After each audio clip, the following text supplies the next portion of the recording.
The title of this talk is Brazil's Indians in the Onslaught of Civilization.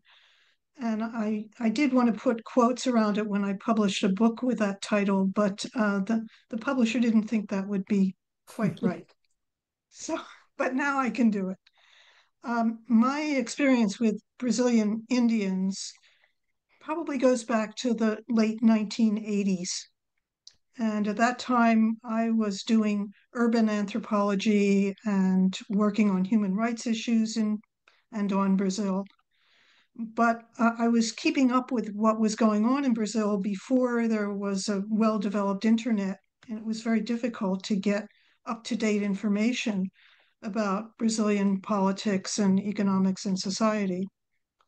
But I did know that at that time, the Yanomami Indians who live in the far north of Brazil and over the border in Venezuela were in very great danger because their very large territory was being invaded by gold miners.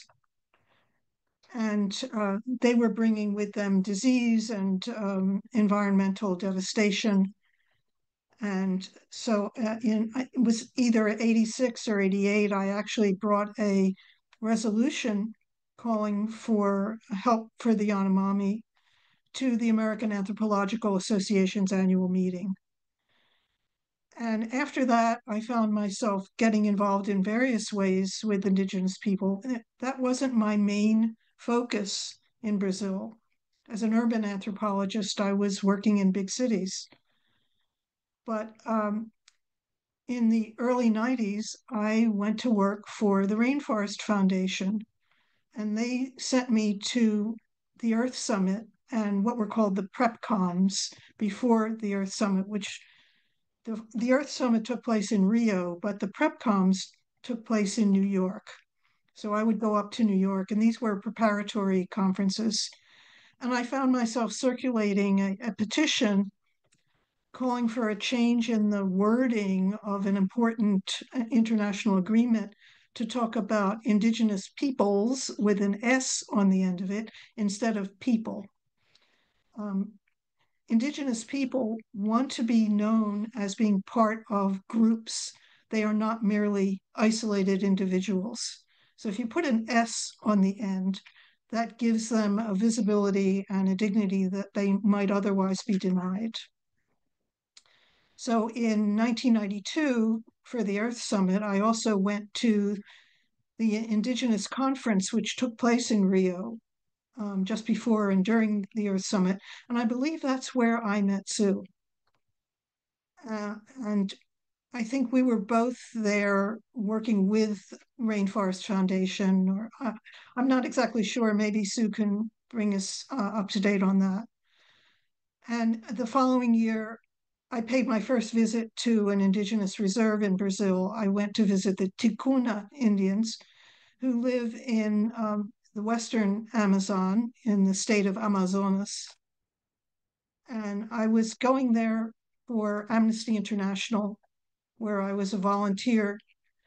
And I was asked to go and find out about the survivors of a massacre of Ticuna that had happened about 5 years before.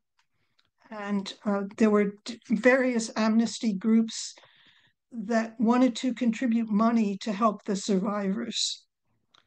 So I visited several Ticuna villages. And then in 1997, I visited Kayapo Indians in Mato Grosso in the village of Gorochiri. And Gorochiri at that time was it was on the front lines of the encounter of the Kayapo with so-called civilization. And there were important people in the Kayapo universe who lived there or who would go there, and they became ambassadors to the outside world. In 1998, I published a book about Brazilian indigenous movements. It was called Unnatural Selection. After that, in 2002, I visited people in northeastern Brazil in the state of Bahia. They were the Chucuru and the Pataxó people, who are close neighbors. And a couple of years after that, in 2004, I published the second edition of Unnatural Selection, which is called Brazil's Indians in the Onslaught of Civilization. And then there was a kind of falling off. I stopped going to Brazil and working on Brazilian issues and got very involved with migration issues as international issues, both in the US and many other countries. But in 2013, I was asked to organize an international conference to commemorate the 25th anniversary of the death of Chico Mendes, who was an environmentalist and a trade unionist who was a martyr. He was assassinated in 1988, and I had the privilege of meeting him and walking around in the rainforest with Chico about 6 months before he was killed. So I organized a very big conference, had about 42 speakers from a dozen countries. Most of them were indigenous people. And after that, I vowed I would never do that again. It was a very big task. But in 2020, during the COVID pandemic, I heard about something that was going on that bothered me a lot. And this was what the Brazilian government was doing, distributing hydroxychloroquine to indigenous people. Hydroxychloroquine is a drug which was not shown to be effective as a treatment for COVID, and in fact had very serious side effects that particularly affected indigenous people because they couldn't tolerate the drug, and they often had heart attacks as a result of getting the drug. Yeah, the slide should be changing. So the next slide, please. Okay, this is the cover of Brazil's Indians and the Onslaught of Civilization. Even when this was published in 1998, you can see that the Kayapo were very much plugged in to modern life. And this picture was taken at a conference where this Kayapo man he's actually filming the conference. And the Kayapo would often film their encounters with Brazilian officials or private companies so that they had evidence of what these officials had agreed to. And it couldn't be denied because they had the proof. And one of the people who taught them how to make films was a man who was a mentor to me, Terence Turner. He was an anthropologist who worked with the Kayapo for about 50 years. But to go back to hydroxychloroquine, the Brazilian government was handing out this drug to indigenous people as if it were candy. And they weren't doing any follow-up to make sure that the Indians weren't suffering severe side effects like heart attacks. And they would go to very remote reserves like the Yanomami Reserve, and they would send the army to distribute these pills. They didn't have anybody there who was particularly monitoring what effects the drugs were having or what the incidence of COVID actually was in the reserves. And they would stay for a week and then they would leave without doing any follow-up. And I found many other problems with the way hydroxychloroquine was being distributed in Brazil. This was during the administration of Jair Bolsonaro, who was very keen to take Brazil's Indians and basically erase them from Brazilian history. And the question was, did I take this picture? No, I did not. A photographer for one of Brazil's national newspapers, the Jornal do Brasil, took this picture. In 2021, I published a collection of many articles and excerpts from books that I had written about Brazil from the first time I arrived there in 1978 up until 2020. And that's available from Kindle, I believe. It's called My Brazil Reports from the Interior, and it includes a chapter that has many articles that I wrote about indigenous people. Next slide, please. This is a Yanomami man, Davi Yanomami, who became an ambassador to the rest of the world, starting in probably the late 1980s when he was about 30 years old. He's still surviving and still speaking to the world in general about the situation of his people. He's a local leader and he is much admired not only by the Yanomami, but by everybody who has had the opportunity to work with him. I believe this picture was taken not by me, um, but I think it was taken by Claudia Andujar, who was a Swiss woman who has lived in Brazil probably for 50 years. And she has taken many, many beautiful photographs of the Yanomami people and visited them many times and advocated for them many times. So Davi is the face of the Yanomami to the world, and he has been able to articulate in language that non-Yanomami people can understand what the situation is that they are confronting. And there are still gold miners who are invading their territory and contaminating rivers with mercury that's used to extract gold. There are also ranchers who invade their territory and try to put cattle on the land, so they deforest the land. And this is a constant struggle for the Yanomami. They are one of the largest groups of Brazilian Indians. I believe it used to be said there were about 20,000 of them, and there are probably more of them now because they've been able to get health care in recent years, so they have a better survival rate. He published a book with a Brazilian anthropologist a few years ago, it's a collection of his statements, and he is a prophet for the Yanomami, so he's a shaman for the Yanomami. And much of what he says are these apocalyptic predictions, which have turned out to be not at all off base because of the way that they connect with climate change as a global phenomenon. Next slide.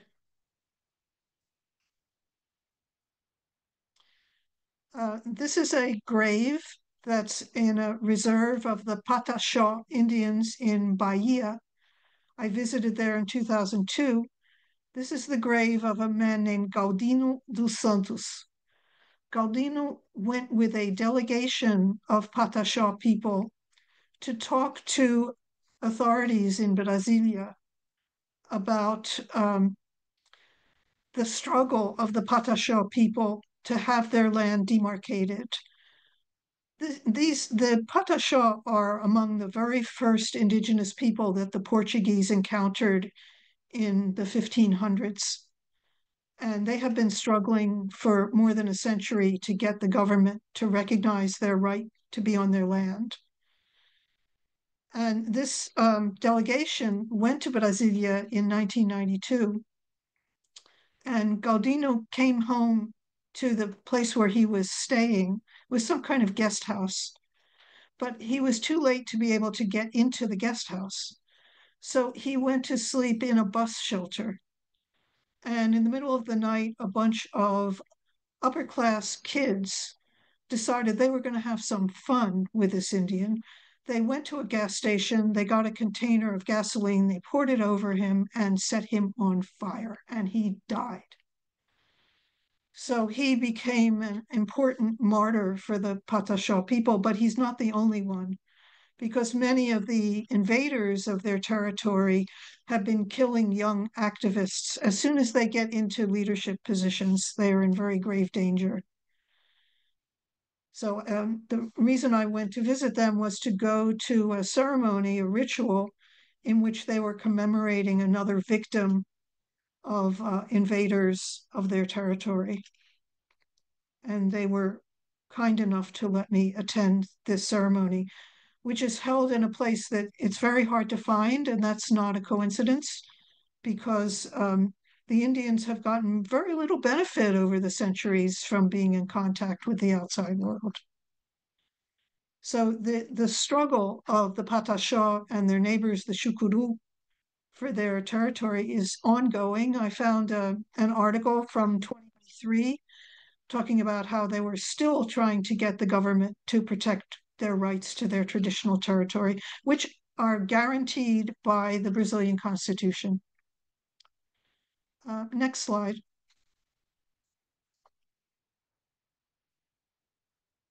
This is, I think this picture might have been taken a couple of years ago. Maybe Sue knows more about when it was taken. And in the middle is the current president of Brazil, who's known as Lula. And he is with a very important Kayapo leader, Raoni. Raoni was one of the first Kayapo Indians that Terence Turner, who I mentioned before, encountered when he went to their territory to do research about them in the 1950s. So Terry had a very long relationship with the Kayapo. Raoni, I found him an intimidating figure. He's a very big guy, and he's not shy about throwing his weight around, literally and figuratively. He traveled the world with Sting in the 1980s to try to raise money to get his reserve demarcated. And as it turned out, Sting was able to raise a few $1,000,000, and it was the first privately funded demarcation of indigenous land in Brazilian history. The woman on the left, I think, Sue, you said that she is Raoni's daughter. Her name is Kokona, and it says down at the bottom, it says, this is a historic moment for Aunt Kokona, who's a woman leader in search of the strengthening of Kayapo women. So again, maybe Sue knows more about her. I have never met her. I've met Raoni several times. But this is an indication of the kind of prominence that indigenous leaders have been able to gain in Brazil after centuries of being invisible and persecuted. But over time, in spite of all the difficulties and obstacles and murderous assaults on their culture and their physical well-being, they have shown amazing amazing resilience in the face of overwhelming difficulties and genocide. And right now, and for several years, increasing numbers of indigenous people have been managing to go to university in Brazil. One woman went to law school, Sonia Guajajara, and she is now the first minister of indigenous affairs ever to be appointed in Brazil. So she is a lawyer, and she has been defending the land rights of indigenous people for many years. And it was Lula who appointed her. So this is an indication of his attempts to make amends for the many crimes against indigenous people throughout Brazilian history.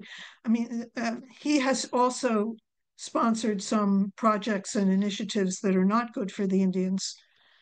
But part of the structural dilemma for Brazilian presidents is that they don't have the same amount of executive power that an American president has.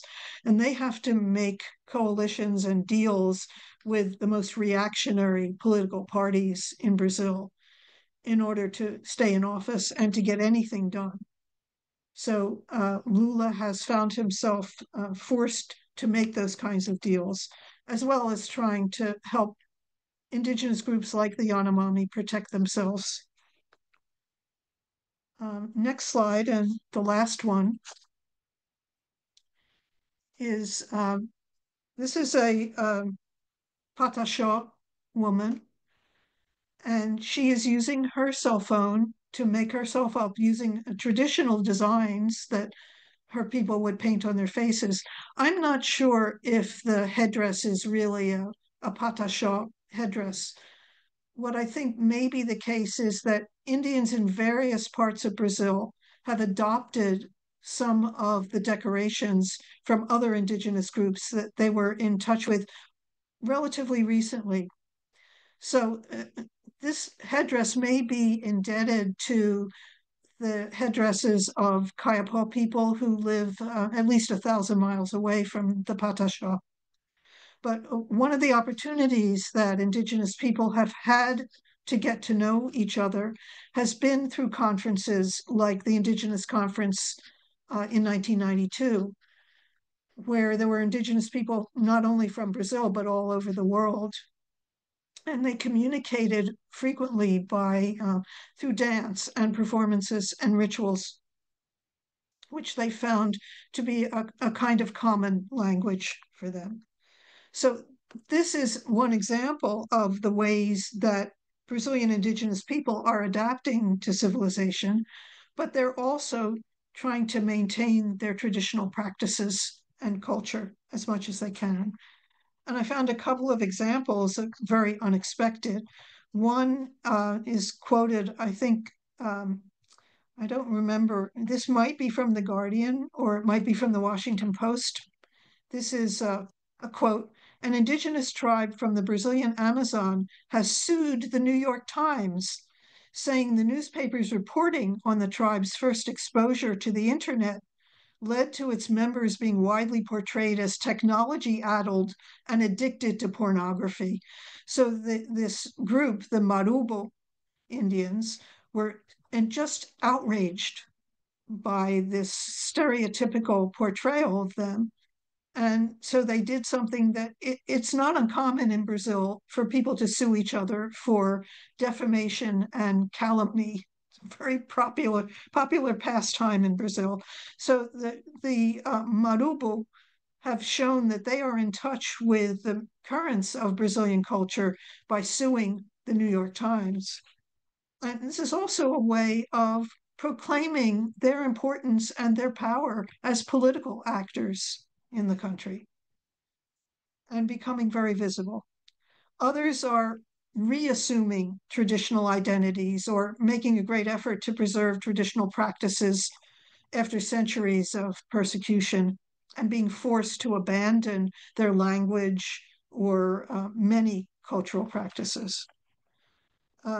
However, they are still confronting many threats that they've been exposed to not only for decades, but for centuries. So I have a quote here from the Inter-American Human Rights Commission from 4 years ago. The situation of indigenous peoples and communities is serious and worrying.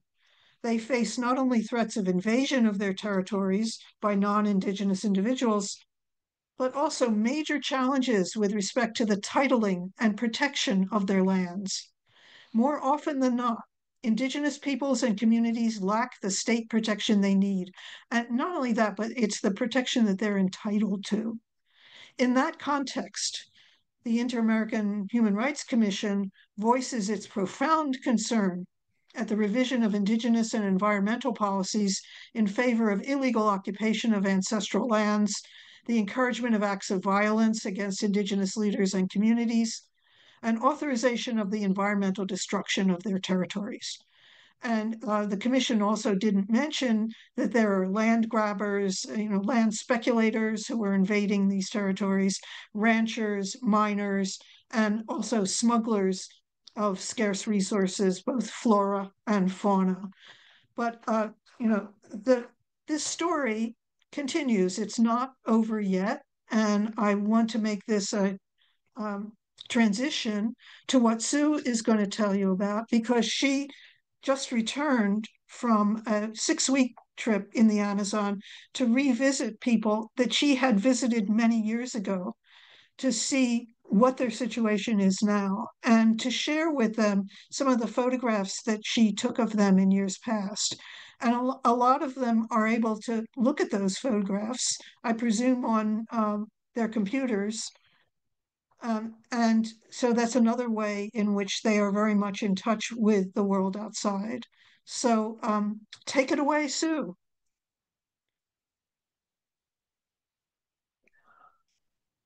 Oh, thank you, Linda. You've covered so much. And just a few points that the shape of the Patachon Indians' headdress is very traditional Patachon. So maybe the feathers, the colors changed, etc. And that's really all, depends on the availability of which birds are there. Yes, we did meet in Rio, and it was that, but I was a photojournalist in those days, and that's how we met, because I was really interested in what the Rainforest Foundation were doing. And yeah, you put me right on a number of things. Davi and Raoni have both been amazing, absolutely amazing guides, I would say, spiritual guides for indigenous peoples, for non-indigenous people, anybody who's come in contact with them. They're so generous with their time and with such passion, and they share so many dreams. And I had the opportunity last year of spending 4 days with them uh, together, which was absolutely magic. And I feel incredibly honored to have had that opportunity. Berto Muruba is actually somebody very cultured and very intelligent. He was here in London for the launch of Don Phillips' book. What? Last week. Last week, yes. And so we met him. What's happened to? What Ah, here we go. Okay. done? I don't know. Sorry, technical hitches. Yeah. Um, so that's all I have to say, except that you've covered so much, darling. Thank you so much for everything that you've done and are doing, of course. So it's really good to see that there are lots of people interested in Brazil and in Brazilian things, especially indigenous peoples. And Patrick and I, my husband and I, are from Tribes Alive, which is a very, very small charity. And I can't see what I'm saying. And well, Tribes Alive was really a charity that was born out of an expedition that we did in 2007 called Heart of Brazil, Coração do Brasil. We just the two of us, there we are in our little boat and a boatman. Of course, the river that we decided to go along was 2,500 kilometers long. So we had to change boatmen every sort of 500 kilometers. We did get an award from the Royal Geographical Society for doing it, but there you are. It can be very treacherous. It has, lots of rapids, and although it's very beautiful and I absolutely love it, we visited 48 tribal communities, and out of those 48 tribal communities, they speak 16 languages, which is a lot. Um, and we've been supporting them ever since, really. Not every single one, but at different times for different reasons, and especially during COVID. The end of this expedition, we ended up doing our lovely book, which, oh, well, you can't see now, but there we are. That's our book, Spirit of the Amazon. I don't know if you can see. Yes, you can. And the very first person that ever did go along the Shingle River was Carl von den Steinen, who's this chap here, Mad Hatter, in 1884. Four. And yes, well, we had his book in German, and that was really our guide to this trip. It took 6 months. It wasn't it wasn't easy at times, but it was very beautiful. And we got to know an area that I knew only in part, having visited it various times, but always flying in and not along the river.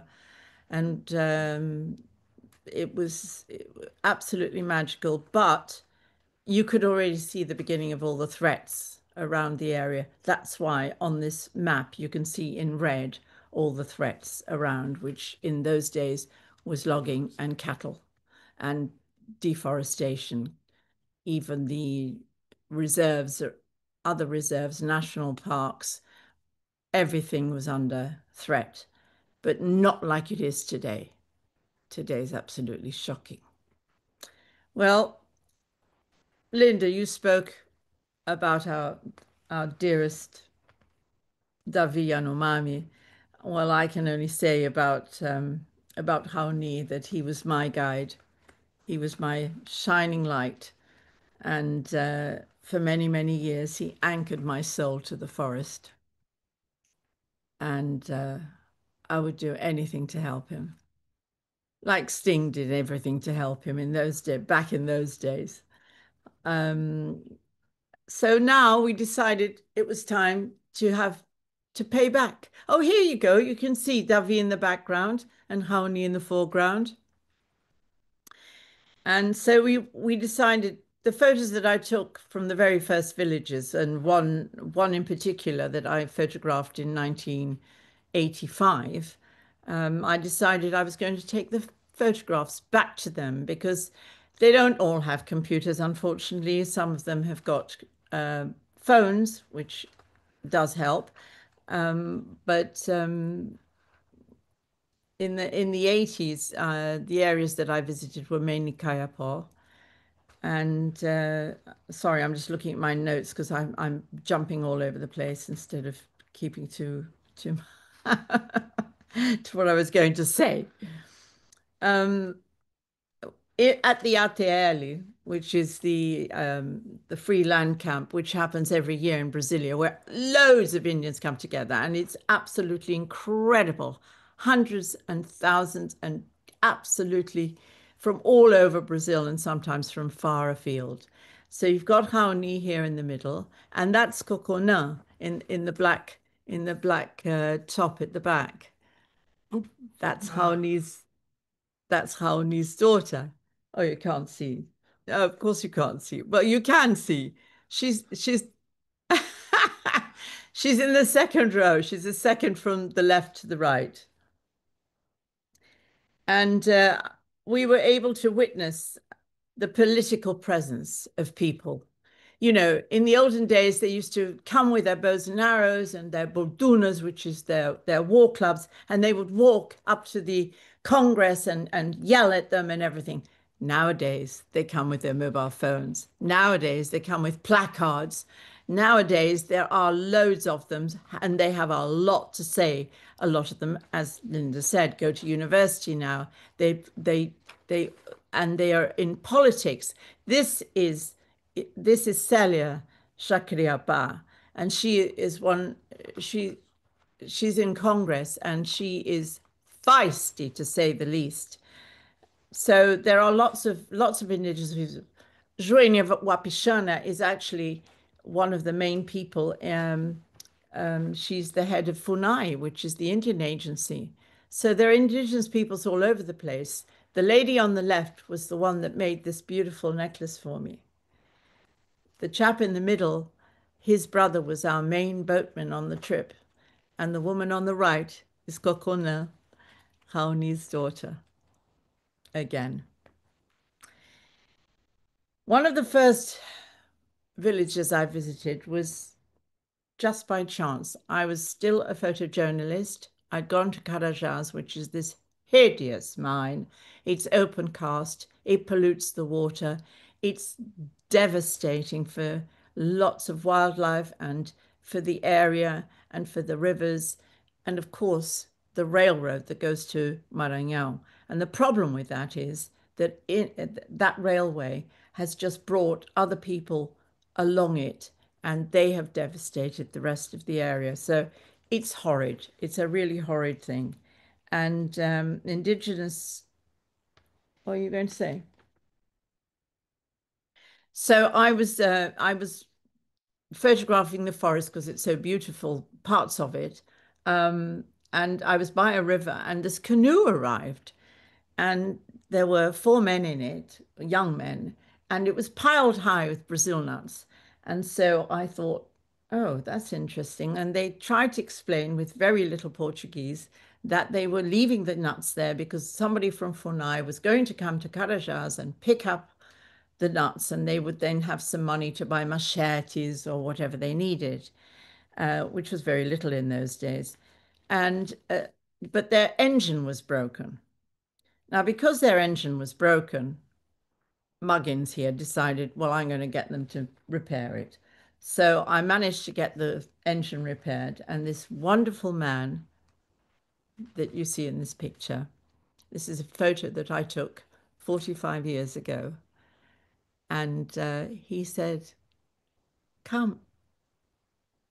And I thought, yes, if I get lost, Patrick will find me. Somebody will find me in the forest. But I didn't realize that we were going to go 6 hours in his canoe to get to his village. But the women there were so fantastic. It was nightfall, and they kept grabbing at my clothes to see if I was a woman. My hair was different to theirs. Everything was different. But the next morning, they fed me body and soul. They painted me. It was wonderful. I had the most wonderful experience. It was almost like some sort of trip because it was so surreal. But now, when I went back there, somebody said, do you want to speak to Bebchani? I said, yes. So he said, oh, he's on the phone. Here, take the phone. And I got goose pimples. I thought, how can he be on the phone? And I said, hello, Bebchani. Do you remember me? 40 years ago, the canoe broke and got, and suddenly he laughed, and there he remembered. So when I went to see him, I cried, he cried. It was the most amazing meeting. And here we are in his hut here, in his kitchen. It was a very emotional meeting. So we went and we showed all the photos to the other members of the group. You see, the trouble is, when I went there, there was one village. Now they're 15. Some of them are wonderful, clean, everyone takes care of everything. It depends who the chief is of that village. Then you'll go to another village and you see this. The plastic, the pollution, absolutely horrendous because Vale, the big company that owns Carajás, is polluting the water and has been for decades. So they pay them compensation by buying them food parcels from town and building them houses and giving them all the things to change their culture. But they haven't lost their culture. They have got problems. A lot of them have got diabetes because they can't fish in the rivers because the rivers are polluted. But the youngsters are learning how to be indigenous, and they maintain their culture and they want to learn, and they are fantastic, and you know, it's so strong and so vital, vivacious, traditional, all wrapped up into one. I was torn between these two crazy comparisons, you know, these lovely indigenous peoples who I've known for a long time. Now they're fat, they're obese, they've got, illnesses, all because they're taking the money from Valley. How can they not take it? They know no better. Should they take it? Shouldn't they? It's their choice. They are seeing things are changing. That's why in some of the villages it's very clean and in others it's not.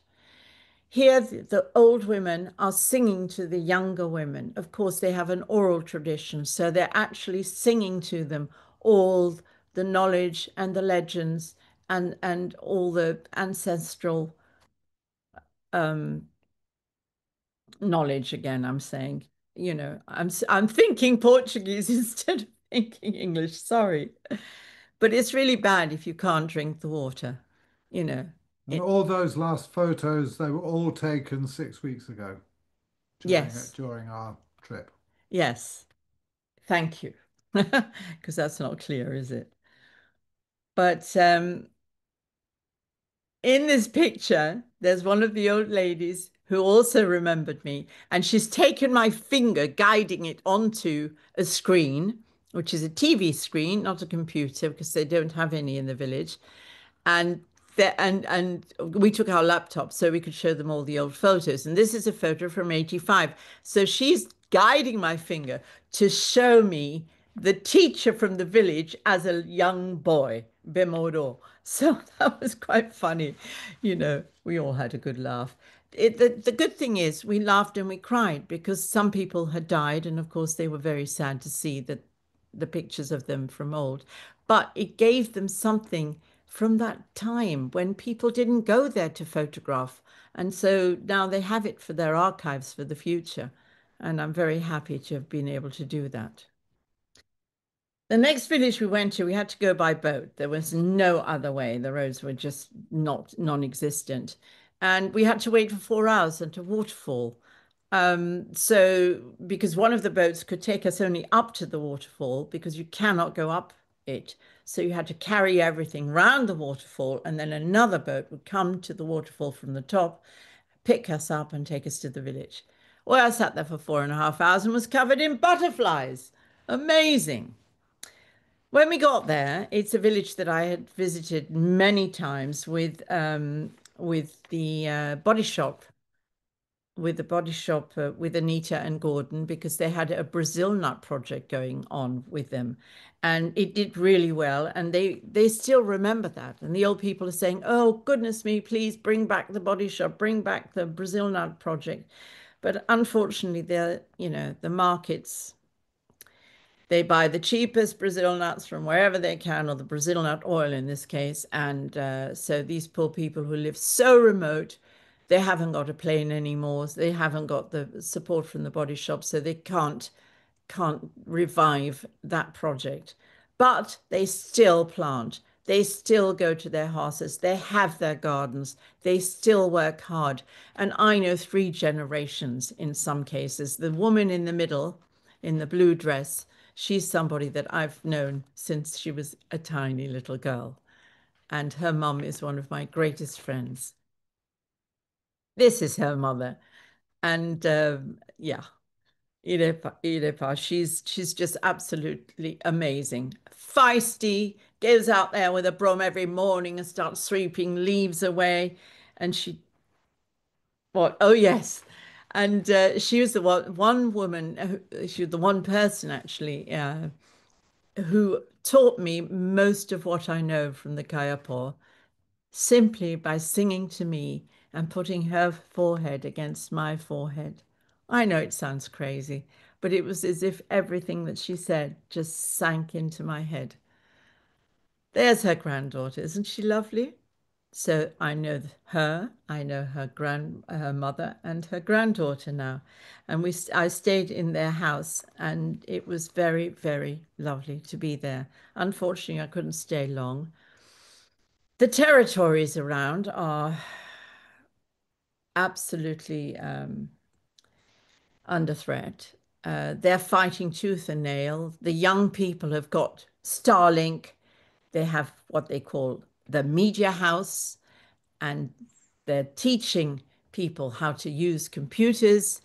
Here, they're even mothers with babies. And here they're looking at some of the old photos and some of the new ones, because I took a very young photographer who's 23, Prai, the one on the left, and he is a fantastic photographer. So I said, Prai, you can come with and you take the pictures of now of the people that are still alive that I photographed 40 or 45 years ago.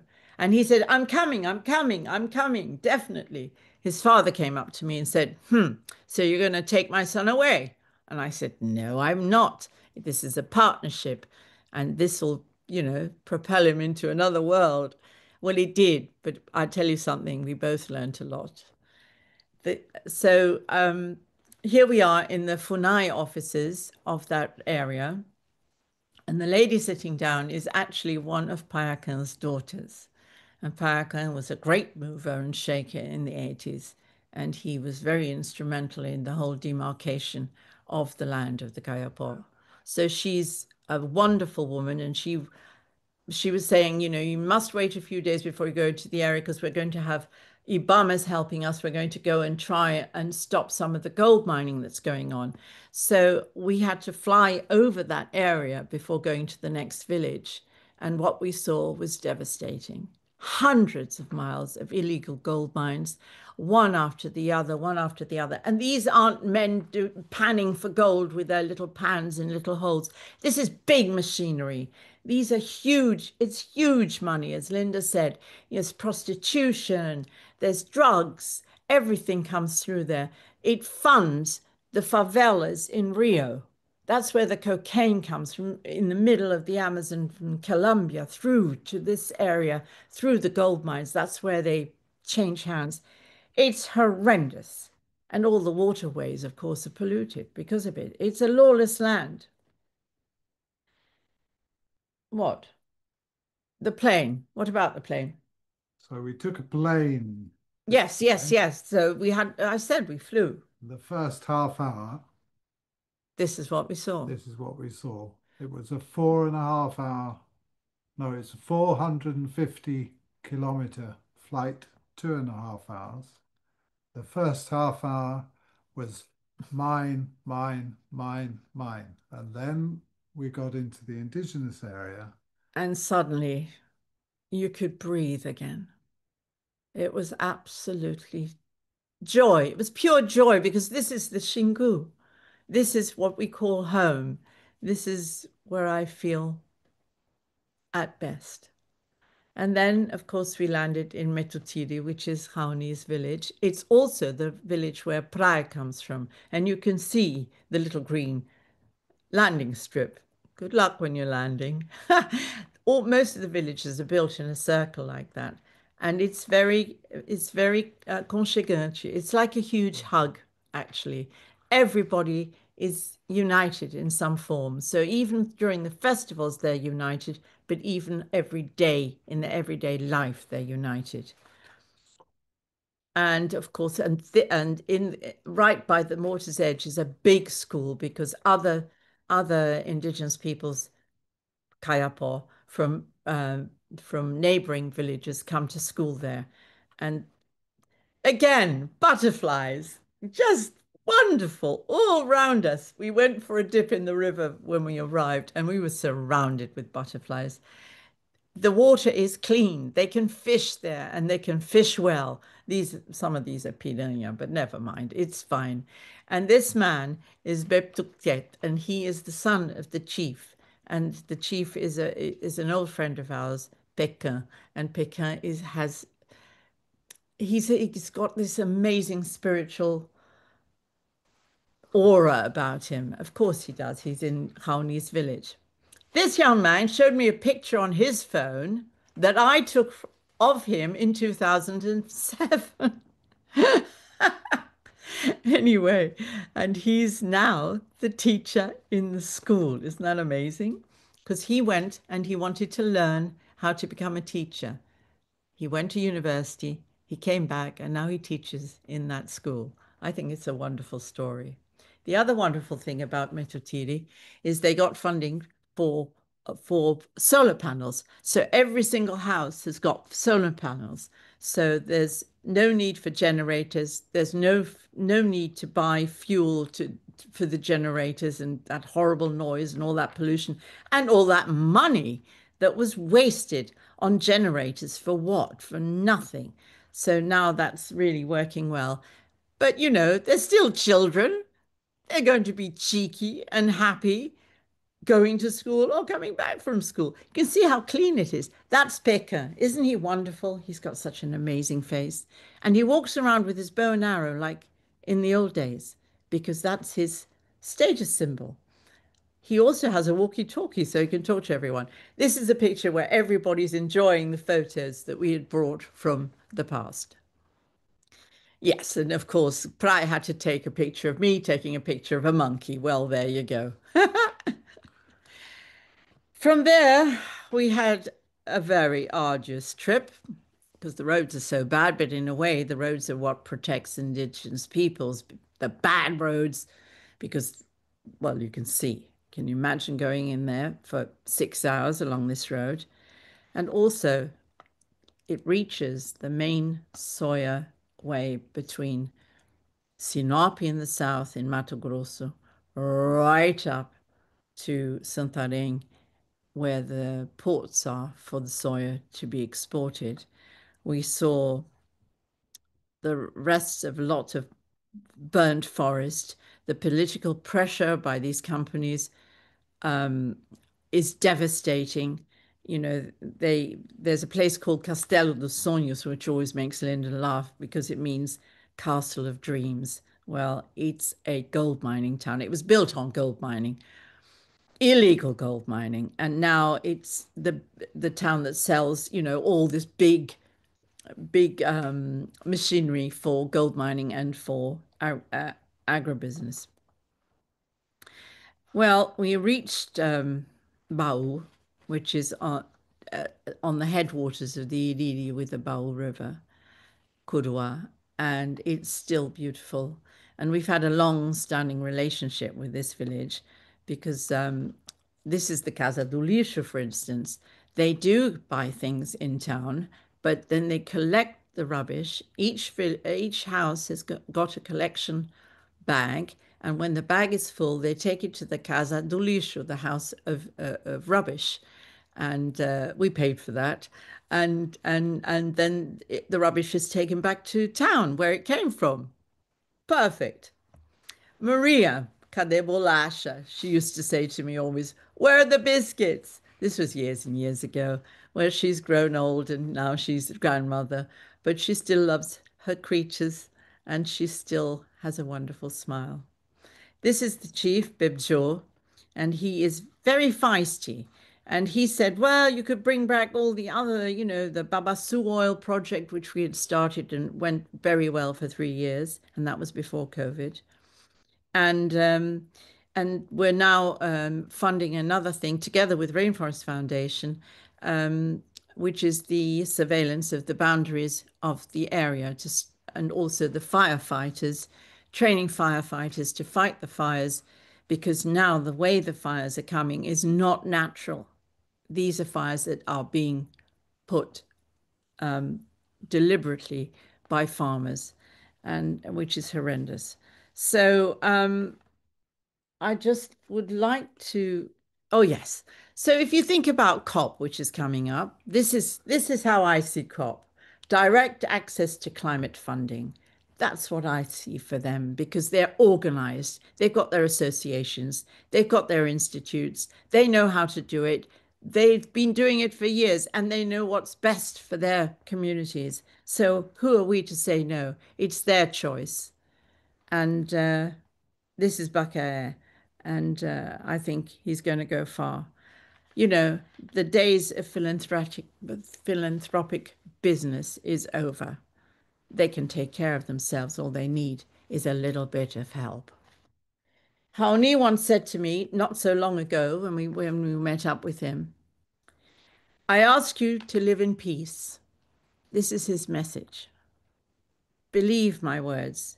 If we want to be, we can be at peace with each other. We can feed ourselves well.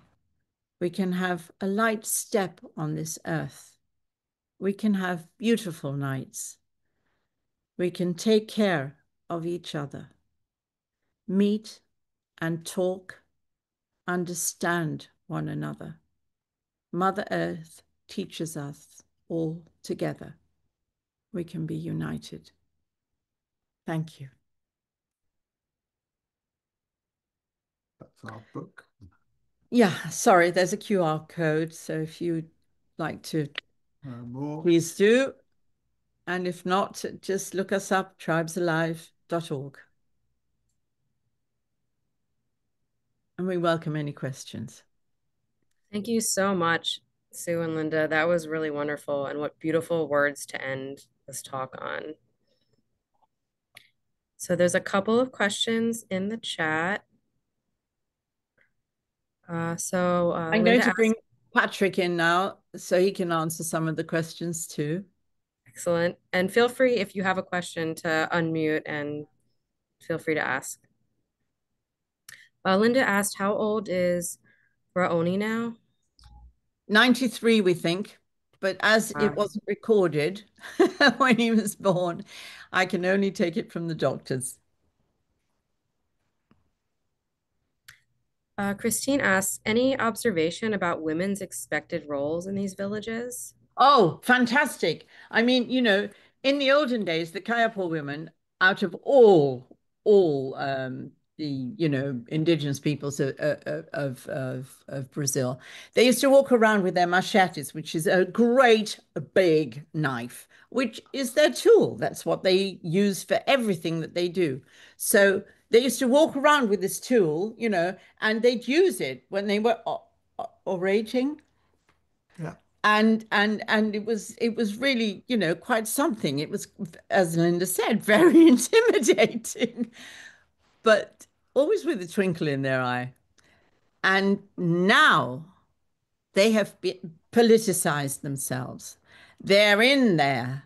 They're not shouting about it with their machete. They're shouting it with placards. They're going to school. They're going to university. And they are actually participating in politics. It's fantastic to see. So the role of women has completely changed in 40 years and has become something of, you know, uh, they were always in the sidelines. They would always say what they felt, and they could tell the men off. But now it's gone beyond the village and gone out into the world, and they're there.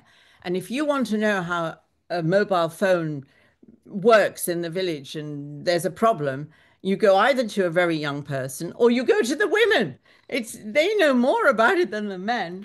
Yeah, but what's really interesting is that the women have taken a position outside of the communities in the way they relate to outsiders, to non-Indigenous people, but they have also become more, I was going to say significance, the wrong word, but they are adopting Forceful. positions. So there are now, the word for chief in Brazil is cacique, and that's a male word, but there are now cacicas, cacica, who are female leaders. So, they're not stagnant cultures. They're cultures that are changing and adapting. And the relationship between women and men is also evolving within the villages. It's an interesting time in indigenous culture. Yeah, we have a lot to learn from them. Somebody asked here about missionaries. Oh. We have a question to explain COP, the organization. Sorry. Could you COP. explain COP, the environmental organization? Oh, yes, it stands for the what does it Conference stand? of, conference of Conference. Conference of Peoples. No, I forgot what it stands for now. But it's the so the 1992 meeting ended with the climate change um, It's agreement. it's carbon Um, offsets. Carbon it's offsets. not carbon Okay. offsets. Yeah. Oh, It's, okay. Sorry. no, it's COP. conference of the partners, COP. Yeah, Conference of the They Partners. That's So the 92 thing in Rio set up the Climate Change Convention and the Biodiversity Convention, and each of those have periodic conferences to assess the progress that's been made or lack of progress that's been made. And this is the one that this year is in Brazil for the first time. It's in Belém, which is in the Amazon, and it is the 30th in terms of the climate change. So it is a very significant meeting, but these things they're big. They have lots of people flying halfway around the world, and they don't really. I think they're a bit um, too much hot air and not enough actual progress happening. So I'm looking at the Google, and it says 2025 United Nations Climate Change Conference, COP 30.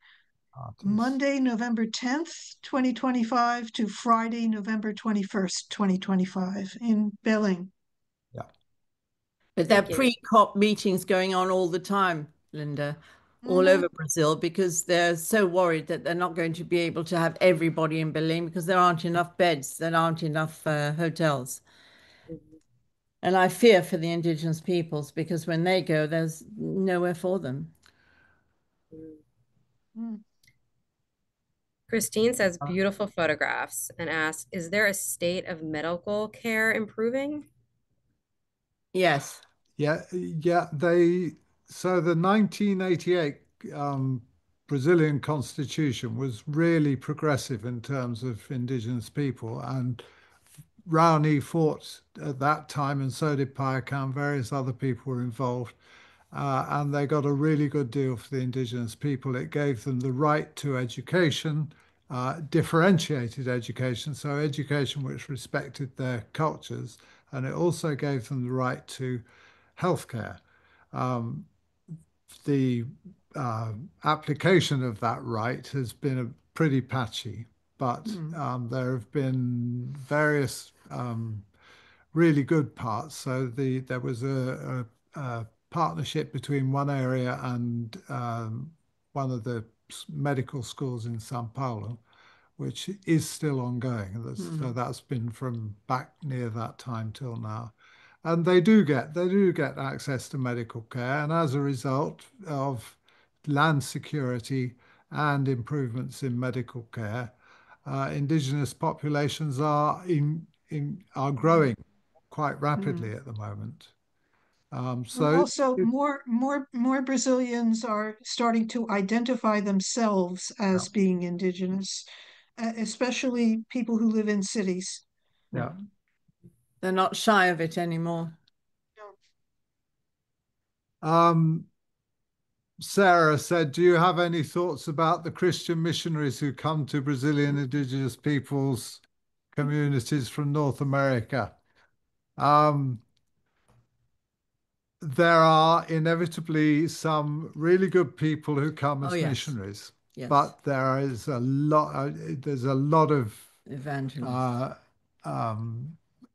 Cultural destruction that results from people coming in and trying to impose an alien theology on a culture that's existed for thousands of years and has its own spiritual basis. It doesn't have a religion in the way that we in the so-called West perceive it, but it pervades their whole lives. The spirituality is the basis of everything they do.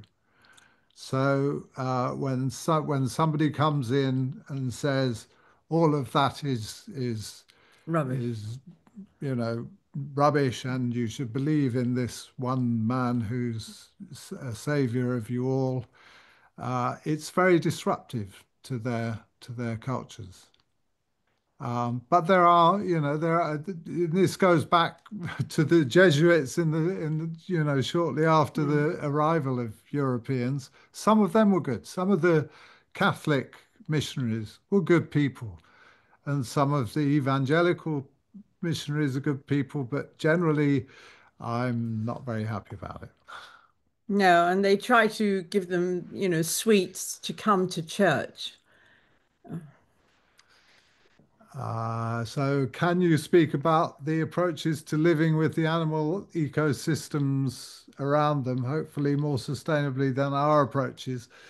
Yes, absolutely. They are still more sustainably than ours, but they're because of the amount of pressures upon them. So the fires that come in from the settlers who are clearing land outside and devastate their forests. And last year was a really, really, really bad year. There were thousands and thousands of square kilometers inside indigenous reserves that burnt. And in fact, it's one of the projects. Up to the village, One of the projects that we're supporting is to train indigenous And equipment. firefighters and monitors. So they don't always have enough food from their local sources, so they get food from town, and then you get the problems that we talked about with Western diseases. But they take care of the animals. They really do. I mean, they might shoot an animal to eat, but if they, yeah, it's all seasonal, so they know when to do it, when it won't disrupt the family of, those specific animals that they do eat. I don't eat meat, so I can't really talk much about it. And the same goes for the feathers, that they use for their artifacts. It's all very well planned. You won't see any devastation to numbers within the reserve, except when there's fires like last year. When will we go back? Later this year, probably. In 5 minutes, if I could. No, we have this idea that Sue's kind of explained the beginnings of, which is that we want to put together some of the pictures that Sue took back through the years from 1985 with images of the same people or the same families from today, which are taken by indigenous people. Pry, who we took with us on this trip, is the first, but we're hoping to do that partnership with a couple of others. For the rest of the area, because there are at least another 40 villages that we need to. Well, we won't visit them all, but. And the ultimate objective is to put on an exhibition at least in London and hopefully in a few other cities, which demonstrates the length of that history, but also the way that indigenous people, we say they don't need us anymore because they're getting to the point where they have the sophistication of their relationship with the outside world that they can do the things that hopefully well-meaning people have done for them in the past. They're much more capable of having a structured relationship with the people who've invaded their country, their land. I don't know if I don't know And if I I want to missed. bring them over. Sorry, go ahead. Oh, I don't know if I missed this, but could you speak to the body markings? Are they painted? Is it tattoos? And they're very reminiscent of like Maori and Yes. Samoan. So Yes, if you it's funny, isn't it, how around the world similar ideas happen. They're not tattoos, they're actually dyes, and they last for about 3 weeks. And each design has a name or has a reason.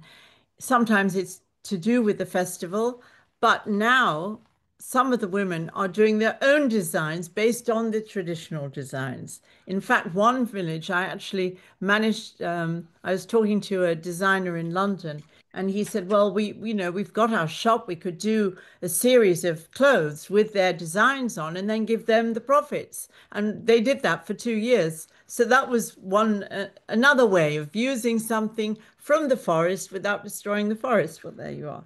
So yes, I mean, it's fascinating, but I don't even know the beginning of, the story because it's so intricate and personal, and for each village, yeah, each woman in each village, because it's the thank women you. that do it, and it's made from junipapo, which is a fruit, junipapo, and they mix it with charcoal because the juice of the junipapo is actually translucent. So if they would paint with it, they wouldn't see where they're painting. So they mix it with charcoal so they can see where they're painting, and they paint it with very thin sticks.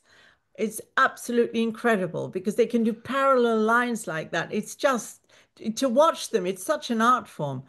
And then after about 6 hours, you wash off the charcoal and your skin is dyed in that design. And it, as I said, it lasts for 2 or 3 weeks. It's beautiful. And it glistens when it's wet. Thank you. Thank you. And they also use a red dye called urukum, Urukum. which is used in food as a food dye. If you see anything that's got annatto in it, it's the same Mhm. it's the same Like stuff. margarine, for instance, you know. And lipstick and various other things. Yeah. But the annatto has various. It's an insect repellent, and it helps to filter out the sun's rays. So it has more than simply decorative value for them. Yeah, and they use it very concentrated. It's not like what you've got in your margarine. Is there an effort to make digital recording of the histories that are passed down through song and dance? Absolutely, and it's their effort, it's their Yeah. initiative. We have one, two, three. There are about half a dozen really good indigenous Filmmaking. filmmakers. One of them, Takuman Kukuru, has had films prized in Barcelona. Oh, yeah. Barcelona, in Also, yeah. Toronto. Even short films here in London He's and America. he's a remarkably good video maker, And they are fantastic films. They're just fantastic. until he was 16, 17 years old, he didn't even speak Portuguese, and now he's a fantastic film. His name's Takuma. Yeah.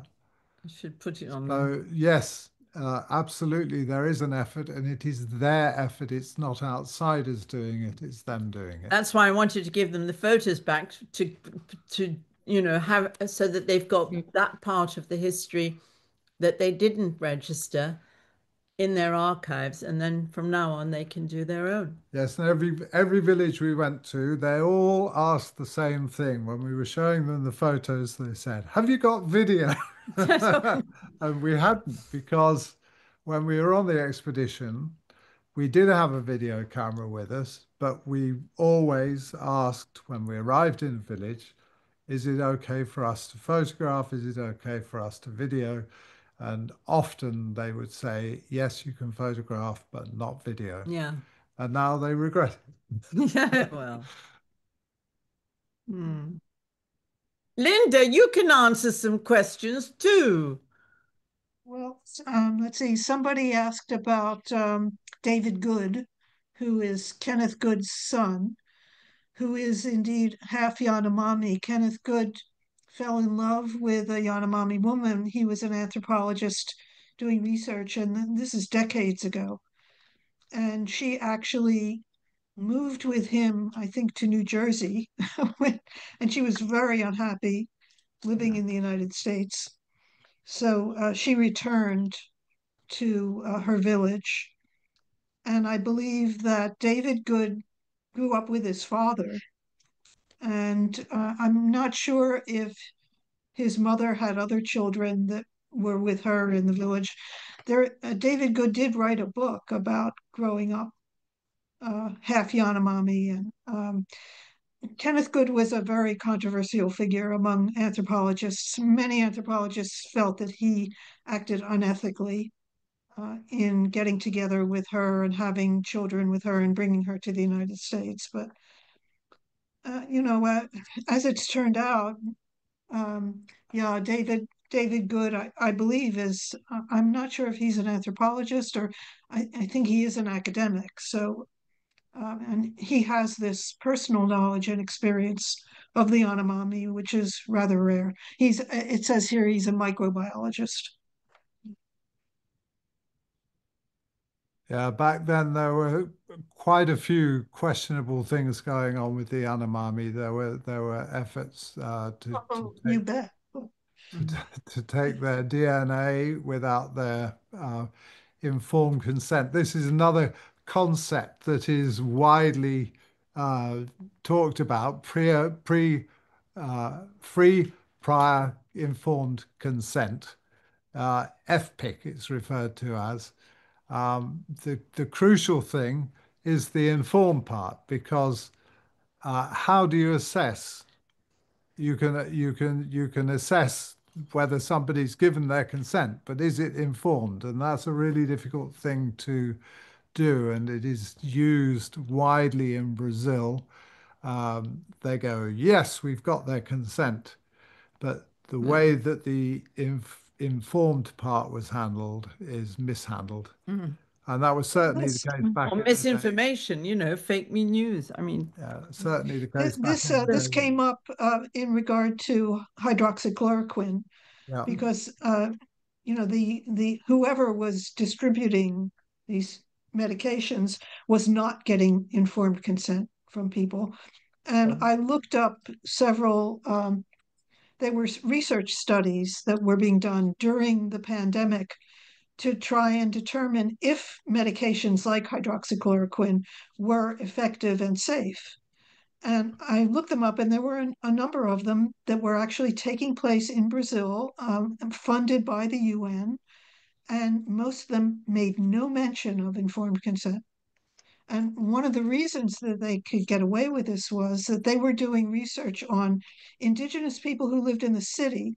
And once an indigenous person moves to the city, they're not indigenous anymore, according to the government. So, you know, they were very lax about obtaining the kind of informed consent that would have been ethically and legally imperative. Oh, and the other thing I wanted to mention was Patrick mentioned a little bit about Catholic missionaries, and there is an organization in Brazil which helped me a lot in doing my research, and that is CIMI, which is the Missionary Indigenous Council. And they decided decades ago that they were not going to try to convert indigenous people to Catholicism, that they saw their role as helping them survive and, you know, helping them find a sustainable way of life and to deal with the outside world. So they have been very important in helping indigenous people speak up for themselves, and I admire their work very much.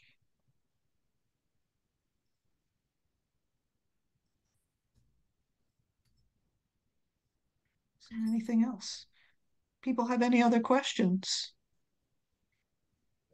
Do you happen to know how they make the beads for their beaded jewelry?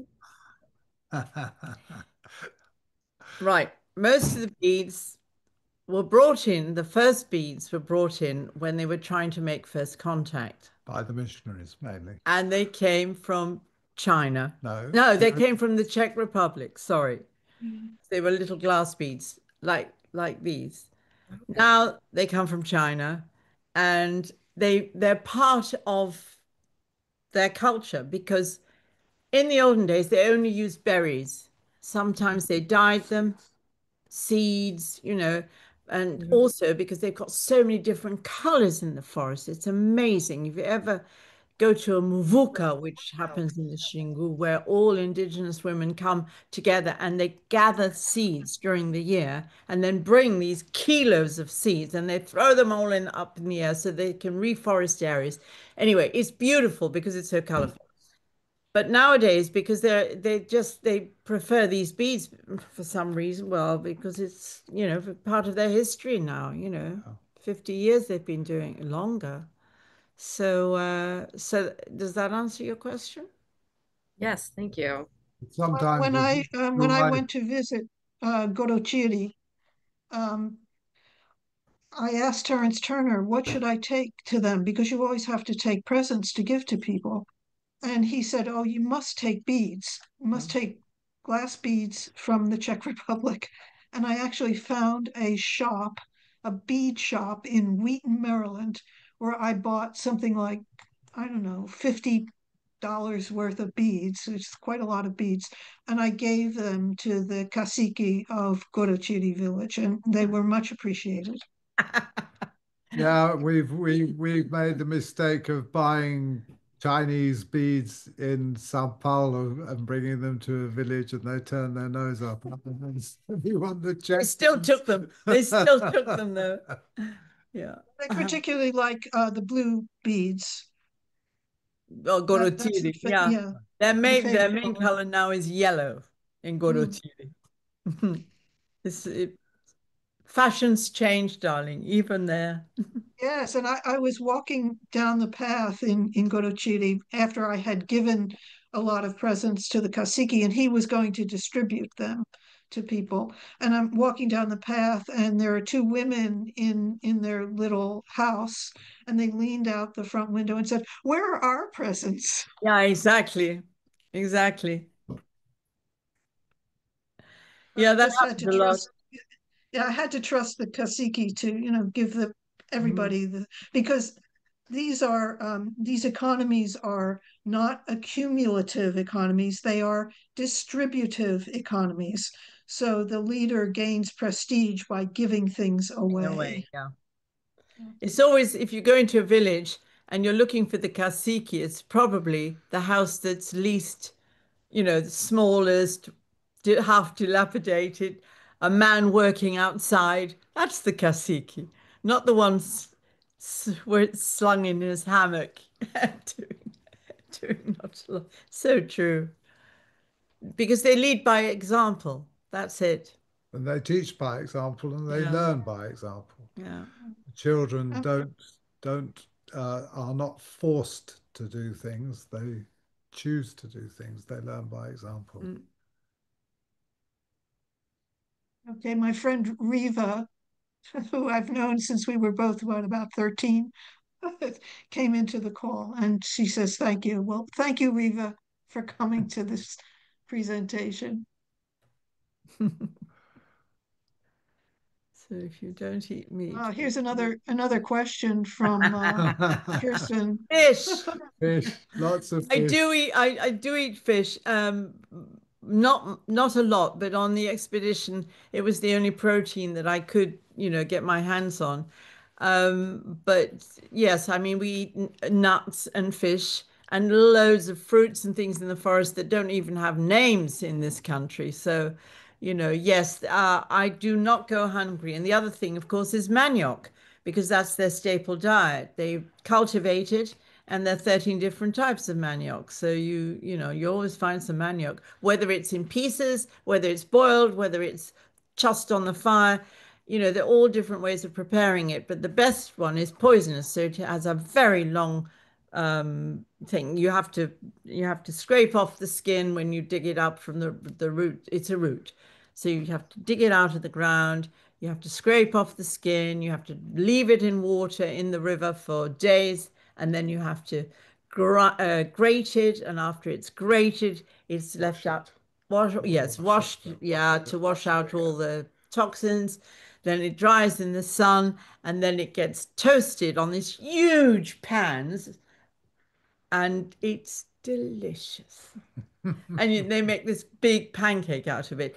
And there's one village that makes the pans out of clay in the Alto Xingu, and still do. Yeah, so you can go 500-600 kilometers and you'll see those pans because it's been traded all the way along because it gives the flavor, because it's made out of clay. Oh, don't get me started. I just love it. Well, it's also an indication of um, the role that women play as inventors. Imagine who invented the processing of manioc. Especially You know, the poisonous one. yes, it's very complicated. Yeah. Fair of the price. You do what the locals do. If they go in the water, you go in the water. If they go, then don't go. It's as simple as that. They're really not dangerous to people unless they're in a very small area during the dry season. Yeah, but there They is. they're the only thing that does happen from time to time is people that are fishing, they'll catch one and the thing will take off a finger. So there Oh, are a yeah. few Little instances like this. accidents, yes, Yeah, it's missing. But the worst thing are the ray fish, yeah, stingrays, and they're not Stab, very big, and you, just enough for you to step on, and then the tail, and the poison from that is absolute excruciating. yeah. That man that we showed you that Sue said was the brother Brother. of one of our boatmen. When we were in his village, he got stung by a stingray. Yeah. It was really horrible for him. We heard him crying in the night. It was really bad. Not us, fortunately. No, luckily not. Did you visit any groups where they greet you by crying? Yes, Yeah. yes, of course. Yeah, Even now yeah, on this trip, because they're telling you of all the sorrows that they've experienced while you were away. And that was oh God, oh don't Yeah, yeah. the Kayapo don't really say goodbye. It's when you leave, they just sort of ignore you and walk away. They don't have a, but then when you come back, there's this huge outpouring of emotion, and that's Yeah. yeah. There's a famous book by Charles Wagley, an anthropologist. It's called Welcome of Tears. It's a Ah, classic. right. I can't remember which group that's about. Well, probably the Kayapo. Maybe the Kayapo. Yeah. I only know of the Kayapo that do that. Hmm. Mm. Well, maybe the Shikrin, because the Well, Shikrin they are, are, they're part of yeah, the bigger Kayapo umbrella because there's the yeah, Mepukere, you know. yeah. It yeah. was interesting taking Pry because he was Kayapo, but we took him to the Shikri and he could understand everything they said. Mm. Hmm. Language is practically identical. So they can't have separated very much, very long time Yeah. ago. Mm. And it's the concept of naming tribal groups is from the outside. Yeah. It's not inherent to them. They mostly, if they have a name, it's actually in their own language. It means people, or it means People of the river. Yes. Yeah. Yeah. Clean The water. it's the Kayapo call themselves the people from between the rivers. yeah. Exactly. And Mebengo. Kayapo is a very insulting name given them by some other group. Yeah, there's It means monkey face. um, Yeah. Chukaramai is also given to them by other groups. It means men without bows, but of course nowadays they have bows. Yeah. Oh, they have, oh God, Bordunas. Yeah. This is a war club given to me. And to me, actually. That one's mine. No. Oh no, mine's upstairs. That's right. We keep one by the front door just in case. In case.